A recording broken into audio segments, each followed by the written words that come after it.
आज मैं आपको एक्सेल में खुद के फंक्शंस बनाना सिखाना सिखाऊंगा और मैं कल आपको बताऊंगा कि VBA के इनबिल्ट फंक्शंस कितने हैं। तो आज मैं एक्सेल में खुद के फंक्शन क्रिएट करना सिखाऊंगा। अब एक्सेल के अंदर खुद के फॉर्मूले जब कब क्रिएट करोगे? हम एक्सेल फंक्शन तब क्रिएट करते हैं जब एक्सेल के जो जिस काम को हम करना चाहते हैं वो लेंदी वर्क है और बहुत ही लेंदी तरीके से हो रहा है और किसी और पर्सन को देना है सिंपल वे में। उस समय हम एक्सेल फंक्शंस का यूज करते हैं। जैसे एग्जांपल में हम इंसेंटिव निकालना चाहते हैं, स्लैब बाय इंसेंटिव।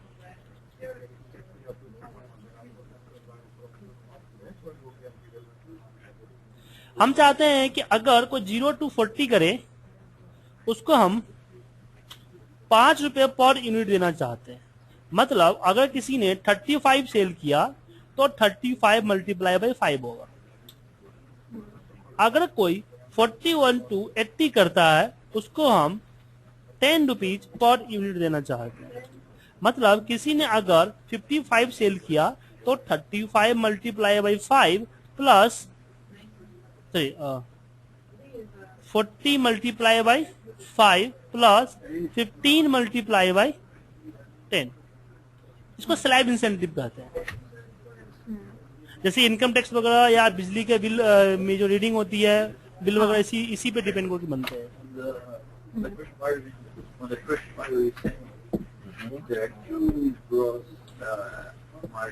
और greater than 100 will be 50 rupees per unit. अब इसके लिए हम इफ कंडीशन लगाएंगे इतना तो हमें पता है, बट नॉर्मल एक्सेल में ये फॉर्मूला तकरीबन 3 या 4 लाइनों का बनता है। अब 3 और 4 लाइनों की फॉर्मूला हमें लिखना पड़ेगा, तो क्यों ना हम VBA कंसेप्ट यूज करें और इस फॉर्मूले को हम इजिली वे में करें। चलिए हम करते हैं। फंक्शंस हमेशा रूल्स में राइट होता है, यदि ध्यान रखिएगा। INCT के नाम से मैं फॉर्मूला बनाता हूं और इसमें इनपुट डिफाइन करने होंगे। तो इनपुट डिफाइन किया मैंने, sales as a double variant, क्योंकि हमें नहीं पता है कि डेसिमल होगा, लॉन्ग होगा, क्या होगा, तो हमने वेरिएंट डाल दिया। जैसा डालोगे ऐसा आएगा। फिर कहते हैं डिम आर एज ए, या रिजल्ट मान लीजिए, रिजल्ट एज ए, हमने यहां पे लॉन्ग ले लिया। अब कंडीशन देते हैं कि if sales is less than equal to 40। यहां पे दो माध्यम यूज कर सकते हैं। Less than equal to 40 then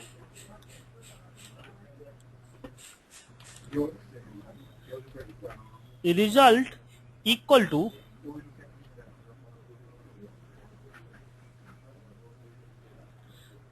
sales multiply by 30 5 है, सॉरी 5। अब देन यहां पे else if sales is less than equal to 80 then result equal to sales 40 multiply by 5। इसको बोर्ड मास मेथड फॉलो कर लेते हैं।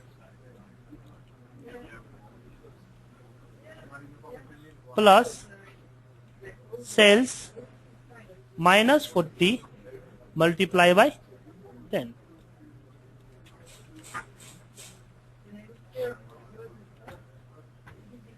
Then else if sales is less than equal to 100, then ये तो रहेगा ही रहेगा, और ये यहाँ पे हो जाएगा plus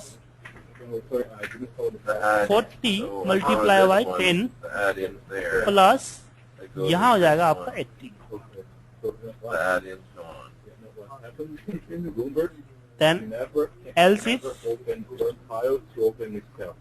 sales is greater than 100, then ये तो रहेगा ही सेल।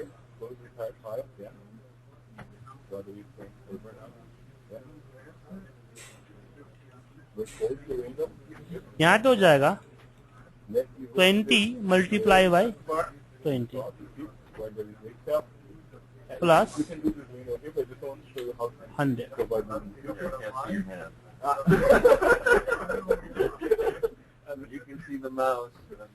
ठीक है, और लास्ट में हम एंड इफ कर देते हैं।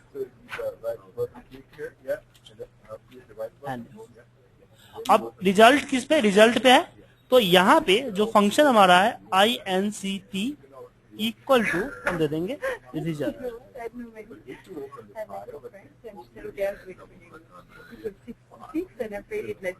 अब यहाँ पे equal INCT It's supposed to be warmer, no? INCT You want to try?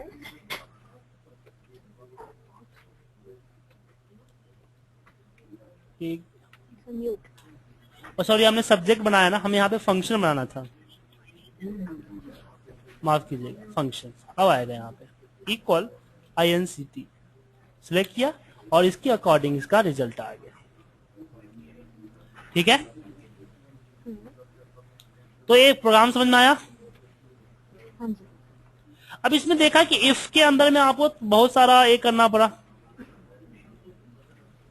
तो इसके पास हमारे पास एक और मेथड है जिसका यूज कर सकते हैं, केस।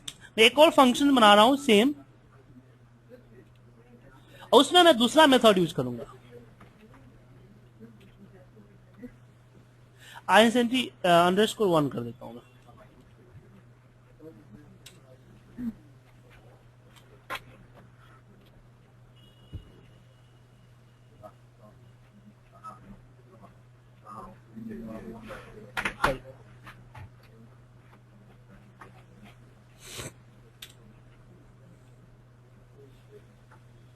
अब यहां पे मैं करता हूं same dim result as a long ले लेता हूं,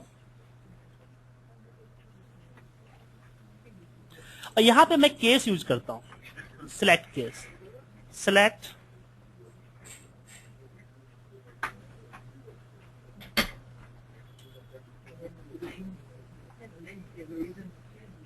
केस विथ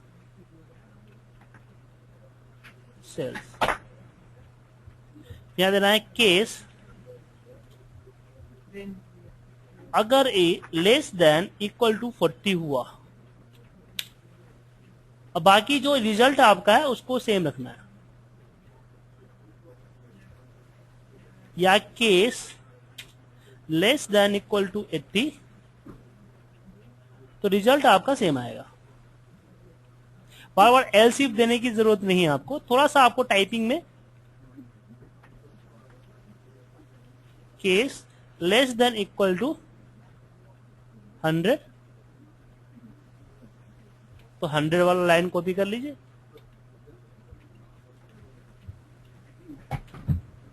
और फिर अगेन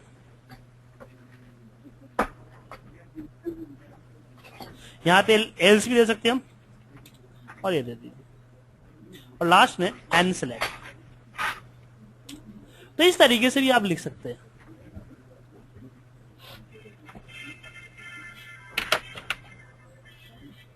ठीक है सर, ठीक है मैम, अब समझ में आया। हाँ जी, हाँ जी। इसमें कोई डाउट है केस का यूज क्या होता है बेसिकली? क्या? केस को हम कैसे यूज करते हैं? केस का यूज करते हैं जो आपके पास मल्टीपल कंडीशंस होते हैं। अब जैसे कि यहाँ पे अगर मान लीजिए कि ये तो कंसेप्ट आपने यूज किया ही, अगर आपको बिटवीन का कंसेप्ट यूज करना होता है कि 0 to 1 to 40, तो यहाँ पे आप ऊपर में यहाँ पे आपको क्या करना पड़ता, एंड लगाना पड़ता, इफ के साथ एंड लगाना पड़ता। लेकिन यहाँ पे क्या करते आप, यहाँ पे सिंपल सा लिखते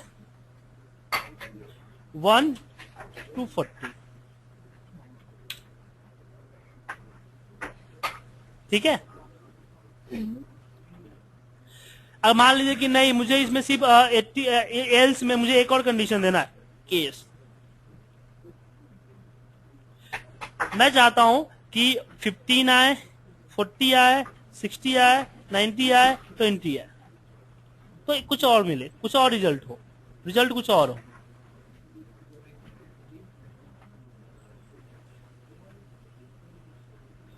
ठीक है, तो इस तरह से आप, और यहाँ पे लेकिन ऊपर में आपको क्या करना पड़ता, और लगाना पड़ता। यहाँ पे आपको और लगाने की जरूरत नहीं है। ठीक है, तो इस तरह की मल्टीपल कंडीशंस में इसका यूज करते हैं।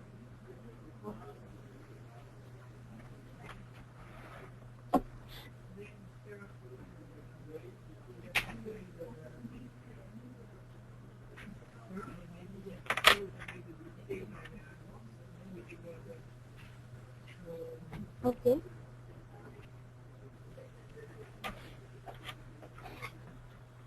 आगे बढ़ते हैं, चलिए। अब तो इस तरह से यूज किया हमने, तो इस तरह से लेंदी प्रोसेस को आप फंक्शंस के जरिए अपने आप को सॉल्व कर सकते हो। अब कुछ और काम करते हैं, कुछ और तरीके से काम करते हैं, फिर हम देखते हैं।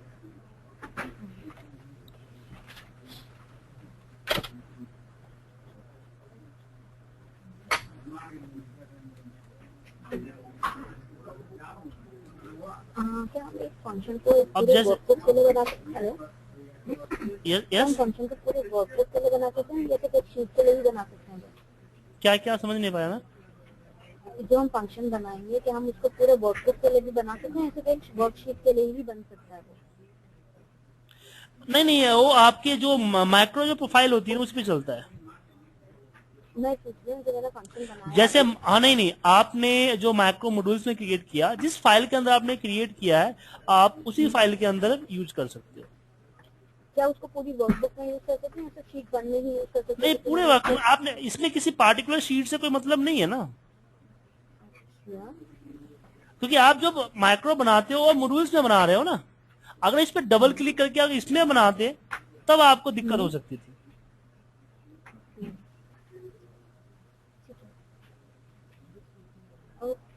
ठीक है, लेकिन हमने जो मैक्रो बनाया, मॉड्यूल्स बनाया, तो हम इसको अपने फाइल के अंदर कहीं भी एक्सेस कर सकते हैं। एटलीस्ट मैं किसी और फाइल में भी एक्सेस कर सकता हूं, लेकिन उसमें कंडीशन ये होता है कि आपकी जो जिस फाइल में मैक्रो सेव है, वो मैक्रो ओपन होनी चाहिए। जस्ट लाइक मैक्रो, जो आप एक मैक्रो रन करते हो, उस मैक्रो को रन करने के लिए जो सारे नियम लागू होते हैं, वो सारे नियम इसमें भी लागू होते हैं। अगर वो वाली फाइल खुली है जिसमें मैंने मैक्रो बनाया, तो मैं दूसरी फाइल से इस मैक्रो को रन कर सकती हूँ? हाँ, लेकिन अनदर फाइल पर नहीं कर सकते। कब? जब आपका फाइल बंद है। एक बार आप दूसरी फाइल खोल के चेक करके बताएंगे कैसे कर सकते हैं इसको? मैं सुन नहीं पा रहा हूँ सही से मैम मैं आपको अंदाज से ही जवाब दे रहा हूँ। क्या हम एक बार चेक कर सकते हैं दूसरी फाइल खोल के कि ये काम करेगा नहीं करेगा? हाँ, रन करेगा। अगर ये फाइल ओपन है, दूसरे फाइल पे वर्क करेगा। क्या हम एक बार चेक कर सकते हैं, दिखा सकते हैं आप दूसरी फाइल में कैसे वर्क करेगा? दूसरे फाइल में वर्क में देखिए, अगर दूसरे फाइल, अगर आप मान लीजिए बुक 2 ऐसे ओपन करना है आपको, तो यहाँ पे आपको INCT लिखोगे ना, तो लिस्ट में नाम नहीं आएगा। इसके लिए आपको यहाँ पे FX पे क्लिक करना पड़ेगा, और यहाँ से यूजर डिफाइंड, यहाँ पे आपको दिखेगा। ठीक है, FX पे क्लिक करना है, यूजर डिफाइंड, फिर किसी अनदर फाइल में टाइप करते नहीं आएगा। अनदर फाइल में आपको यूजर डिफाइंड से लेकर आना, लेकिन उसके लिए आपका वो फाइल खुला होना चाहिए, बुक 1 खुला होना चाहिए। अगर आपका बुक 1 खुला हुआ नहीं है, फिर आप उसको करना चाहते हो, तो उसके लिए इस फाइल को एडिंस बनाना पड़ेगा। बुक 1 को आपको सेव एज एडिंस करना पड़ेगा, यहां से सेव एज एडिंस।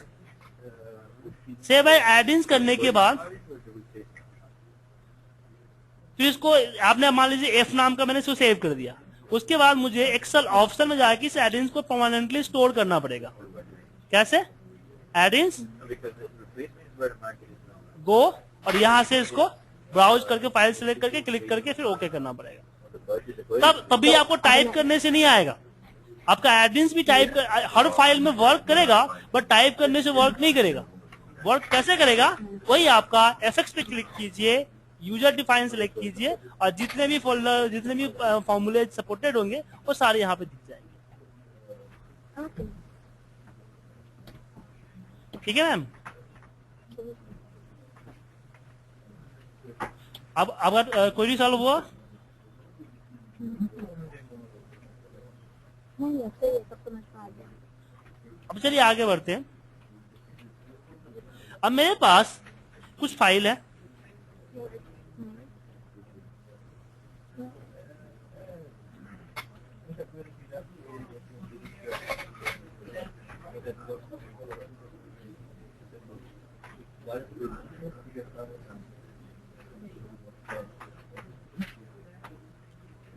इस तरह से 5 सीट है हमारे पास। 5 सीट में हमारा नंबर डला हुआ है।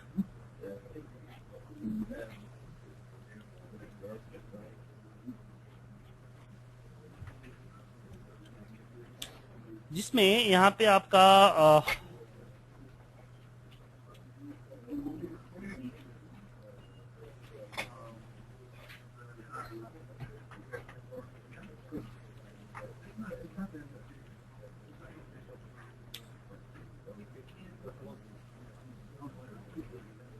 अब मुझे इसमें काउंट करने हैं। मैं चाहता हूं कि जो 10 है वो 10 इस सीट से लेके पूरे सीट में जहां जहां भी है सबका काउंट दिखा दे। बट प्रॉब्लम क्या है, अगर आप काउंट इफ अप्लाई करते हो तो काउंट इफ किसी एक सीट का ही काउंट करता है।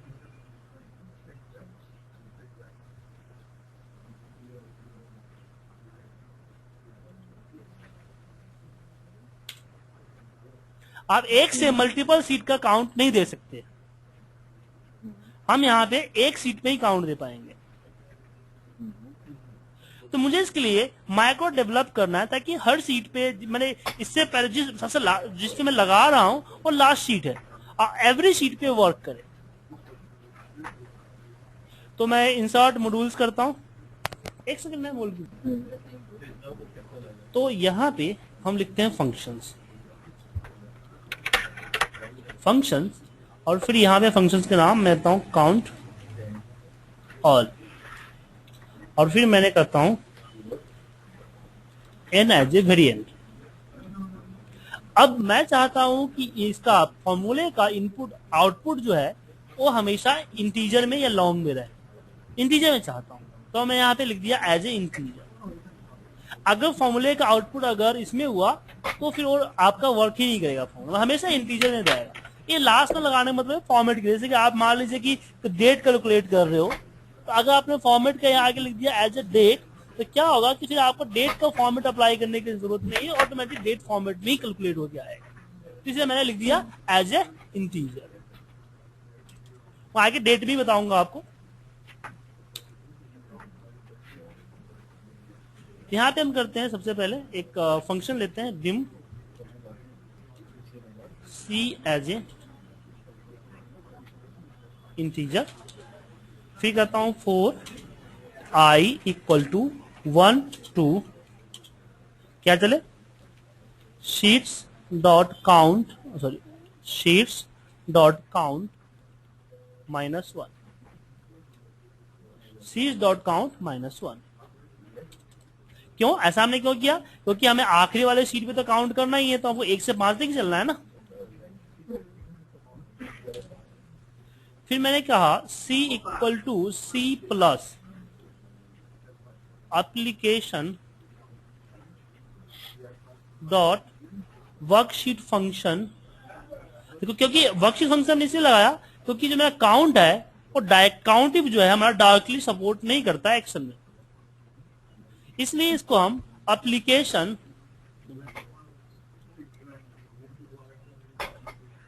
डॉट वर्कशीट फंक्शन डॉट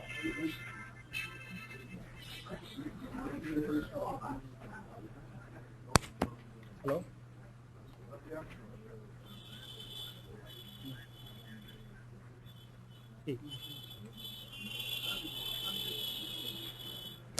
काउंटिव, यहां पे लिखूंगा मैं sheets I dot range.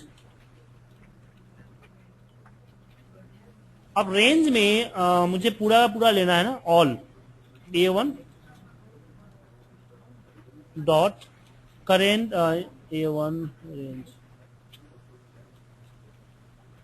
Current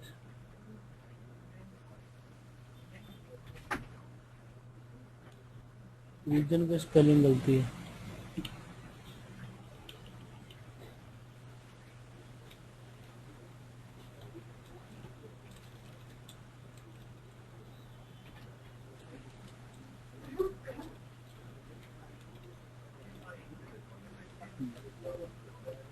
अच्छा,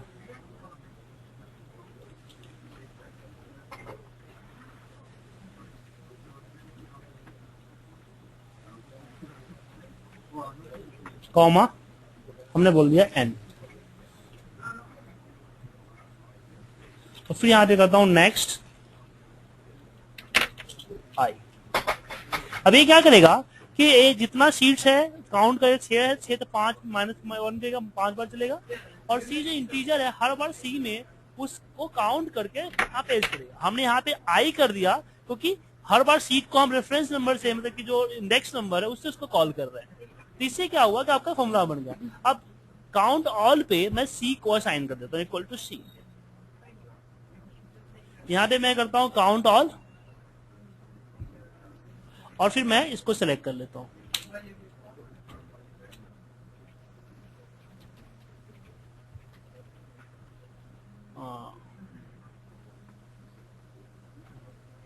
गलत आ रहा है।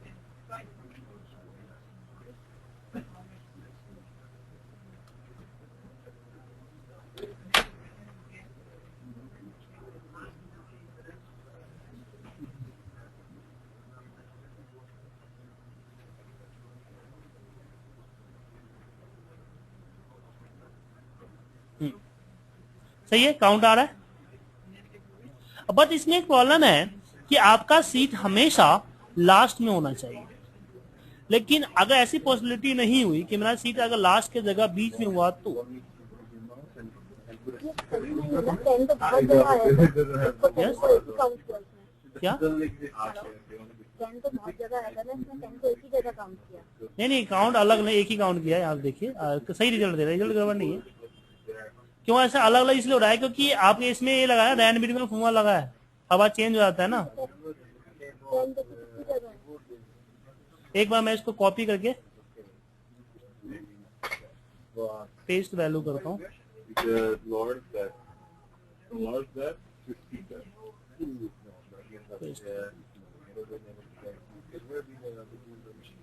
देन यहाँ पे करता हूँ काउंट ऑल, इसको सिलेक्ट करके एंटर मार।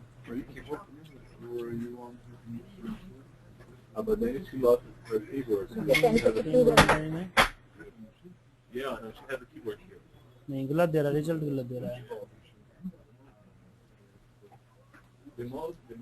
काउंट इज हमने दे दिया लोकेशंस एंड एन दे दिया क्योंकि एन पे यहाँ पे But the keyboard, Bloomberg, I mean, what did the guys? Well, with the mouth, not the super Bloomberg, but it was a much of the super keyboard as well. Yeah, and they put the keyboard in the middle like this, and everyone pick it up when needed. अच्छा, ये current reason work नहीं कर रहा है। यहाँ पे करो, यहाँ पे करते हैं डिम, क्योंकि करेंट रीजन मेथड है ना। Range set art equal to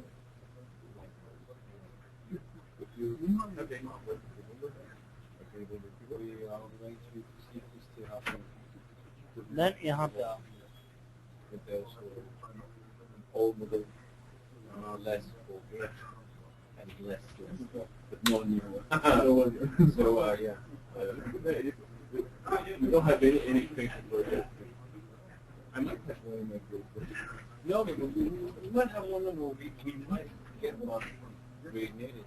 We can just get a USB cable. But no, because the Bluetooth keyboard. एक मिनट में इसको They ask one for the USB and one another Function. one for PS2, and you have to put both of them. Function डालता हूँ Yeah, so you need to. और यहाँ पे करता हूँ n equal to One for the very old school Windows. n equal to 10। Whereas the other is, I don't know why you put it for the fingerprint. No, it's just तो मैं यहाँ पे effort करके देखता हूँ कि क्या होगा। Depends, I know it actually is very much sometimes. Yeah, because it's a shortcut. So, that's what it's used to use. I mean, if you can manage it, it's okay. Wireless keyboard, no problem. With the keyboard, it's okay, but then you have to deal with the. I'll guarantee that it won't go from here to there. That's for sure. Okay, so they move the computer here. From here to here. Yeah. The left side. Yeah. Yeah. But you have also then consider that you move it from green going to very nice for all. हाँ तो HP है Fine, we do a brainstorming about this. What licenses did you try? अच्छा, यहाँ पे क्या कर रहा है कि ये जो है रेंज पूरा करेंट रीजन ले ही नहीं रहा है, करेंट रीजन मेथड फॉलो नहीं करता फंक्शन में। तो यहाँ पे आपको जो है पूरा का पूरा रेंज देना पड़ेगा, इसमें फिक्स रेंज होना चाहिए, रेंज वो कंसीडर नहीं करता है।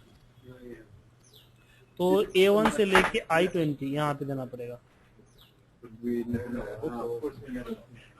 तब जाके वर्क करेगा फिर।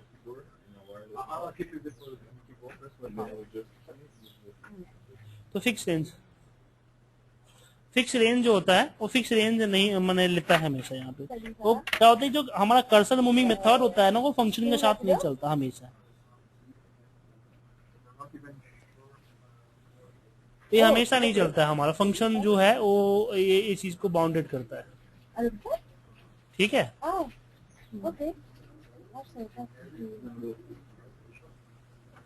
तो ये हमेशा इस चीज को बाउंडेड करता है।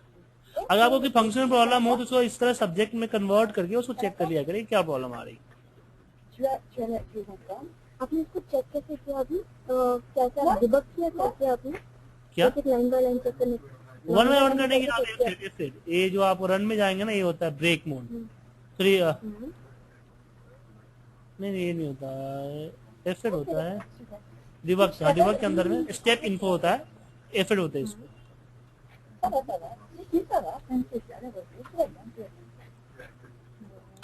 तो इस तरीके से इसे यूज करते हैं। अब चलिए हम इसमें आगे बढ़ते हैं।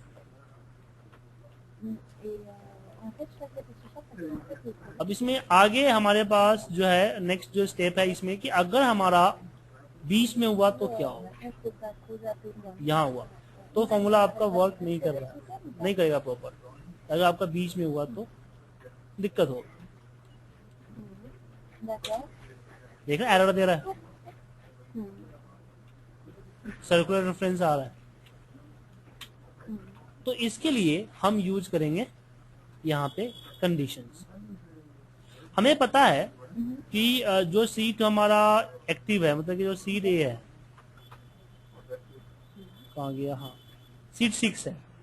अब सीट 6 जो है हमारा वो के अलावा सारा होना चाहिए। तो यहाँ पे जो प्रोग्राम में जो ना हमने यहाँ पे -1 हटा देंगे, पूरा का पूरा सीट चलेगा। और फिर एक और वेरिएबल लेंगे हम dim R as a string. 2 R हो गए। और यहाँ पे R इक्वल टू हो जाएगा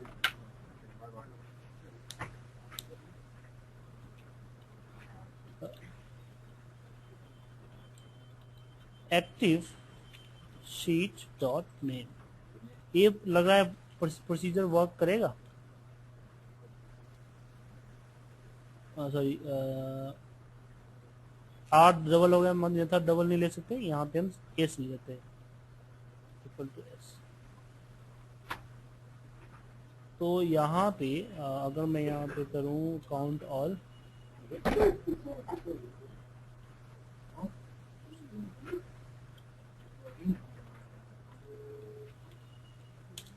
नहीं क्योंकि आपने वहाँ पे एस लिखना है, आर लिखा है ना, हमें वहाँ पे एस लिखना है ऊपर चौथी लाइन पे। चौथी लाइन पे एस लिखना पड़ेगा हमें। एक्टिव शीट नेम एस होना चाहिए। हेलो, हाँ क्या बोल रहे हैं? एस होना चाहिए एक्टिव शीट का नाम। एक minute, line number 5, line number 5। ठीक है, सही कह रहे हैं। एस एज स्ट्रिंग, यहाँ पे एस आएगा। हाँ यही बोल रहे थे मैं। हाँ, आ सकता है, वर्क करेगा, कोई दिक्कत नहीं। एग्जिट फंक्शन हटाते हैं यहाँ से हम, और इसको न्यू, इसको भी हटाते हैं। और यहाँ पे हुआ, अब कंडीशन यहाँ पे देना है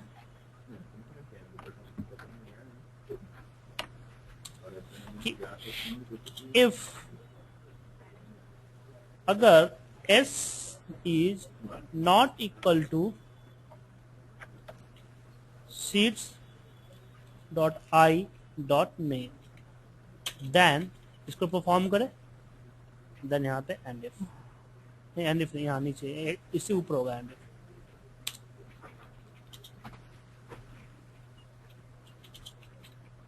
ठीक है, इस तरह से हुआ। अब मैं इस पे कहीं भी लगा सकता हूँ। यहाँ पे अगर मैं काउंट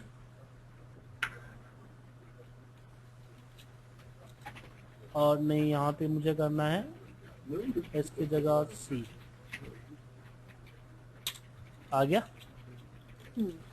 एक छोटा सा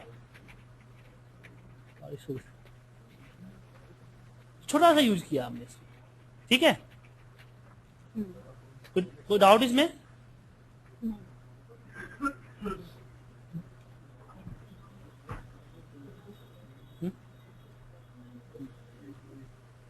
इसका हम यहाँ पे यूज कर लेते हैं। अब मुझे आप जो है इसी मेथड पे मुझे एक आगे छोटा सा मैक्रो बना के दिखाई।